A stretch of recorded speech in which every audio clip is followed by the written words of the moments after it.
سے پہلے تو خوش آمدید، اور یہ فرمائیے کہ قومی حکومت کا جو آئیڈیا آپ نے پیش کیا ہے وہ ابھی تک تینوں جماعتوں میں سے کسی نے قبول نہیں کیا، لیکن آپ کو توقع ہے کہ یہ مجبوری ہے ان تینوں جماعتوں کی اور باقی جماعتوں کی بھی کہ اس پر آنا پڑے گا، اور یہی ایک حل ہے موجودہ بحران کے خاتمے کا، محاذ آرائی کے خاتمے کا، کشیدگی کے خاتمے کا اور استحکام کا؟ دیکھیں شاہ صاحب،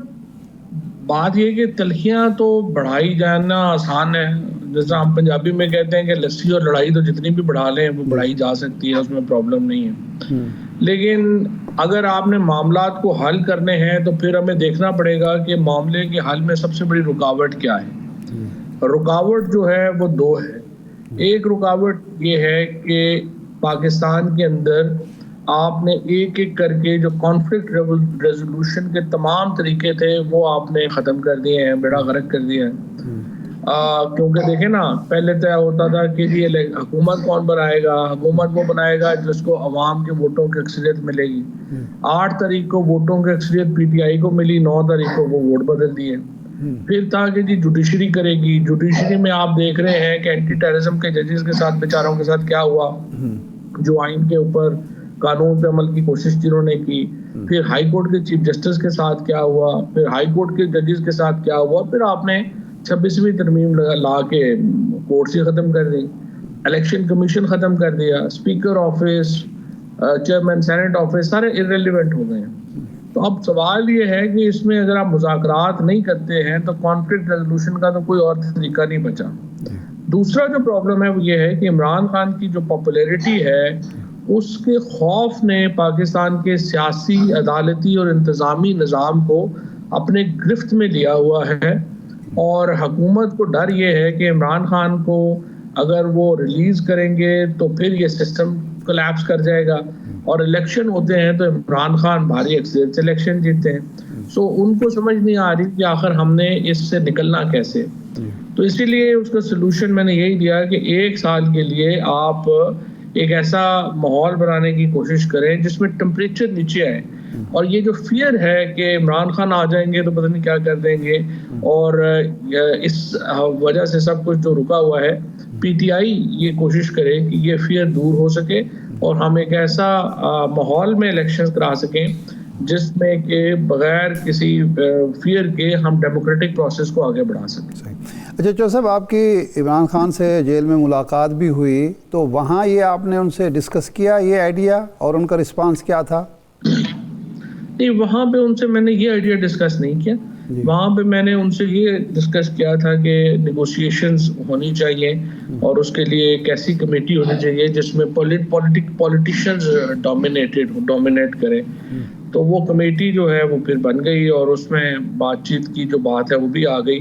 اب دیکھیں، مسئلہ یہ ہے کہ حکومت کے اندر بھی جو ہے وہ ایک تو پوائنٹ آف ویو یہ ہے نا، ایاز صادق صاحب کیا بات کریں، لیکن ایاز صادق صاحب دیکھیں کہ بہت امپورٹنٹ پلیئر نہیں ہے اس وقت حکومت میں۔ تو اب دیکھنا یہ ہے کہ کیا حکومت اس تاثر میں کہ ہم نے اسٹریٹ پاور ختم کر دی ہے اور اب ہمیں کیا ضرورت ہے بات چیت کرنے کی، کیا وہ اس موڈ میں رہتے ہیں یا وہ ریئلائز کرتے ہیں کہ دیکھیں پاکستان ایک بہت بڑے بحران کا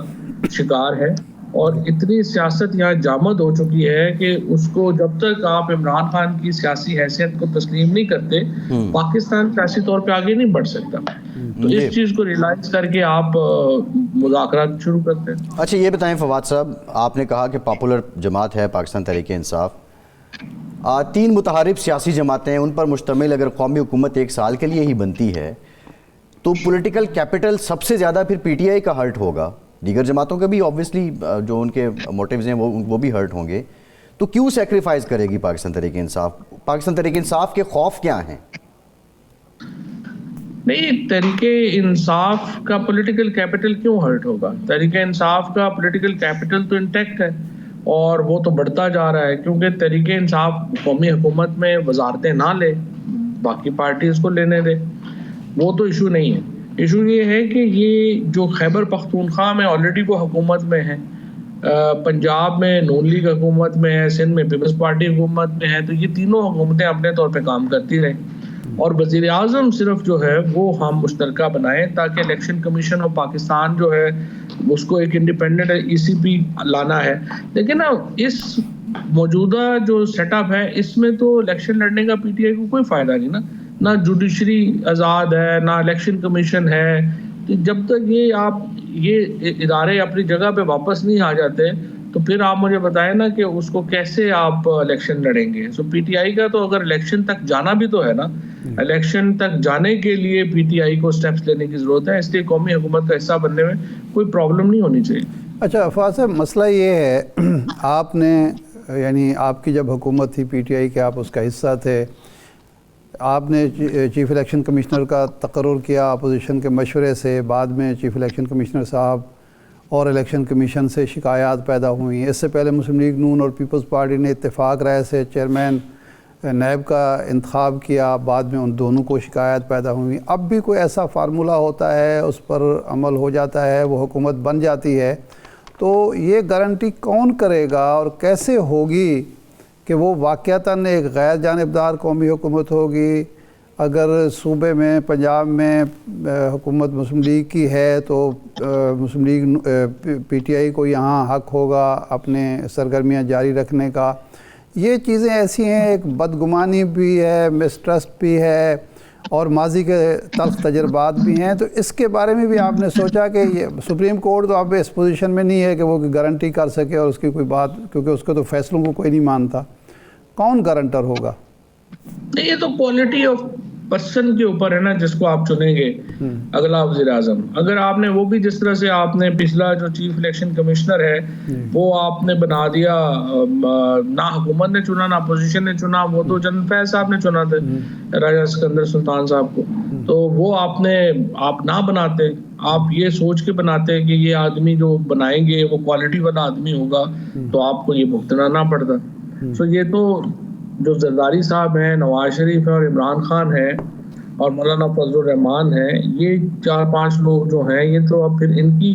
اپنی صلاحیتوں کے اوپر ہے نا. اگر یہ ایسے ہی اپنا بندہ کو چنتے ہیں جو ورتھ نہیں ہے تو پھر اس کو انہیں بھگتنا پڑے گا. اب یہ تو ہوتا ہے, ہر غلطی کی سزا ہوتی ہے اور ہر صحیح فیصلہ آپ کو ریوارڈ کرتا ہے. اچھا, یہ مذاکرات کی جو اب باتیں چل رہی ہیں, آپ سمجھتے ہیں کہ حکومت کو اور حکومت جو فیصلہ ساز ہیں ان کو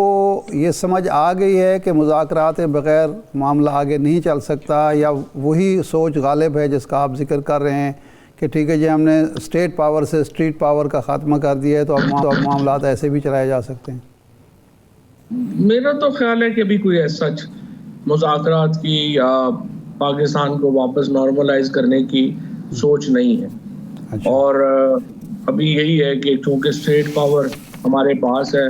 اور ہم لوگوں کو جو ہے وہ بندوق سے اور لاٹھی سے ان کو ہانک سکتے ہیں تو ہم ویسے ہی چلیں گے.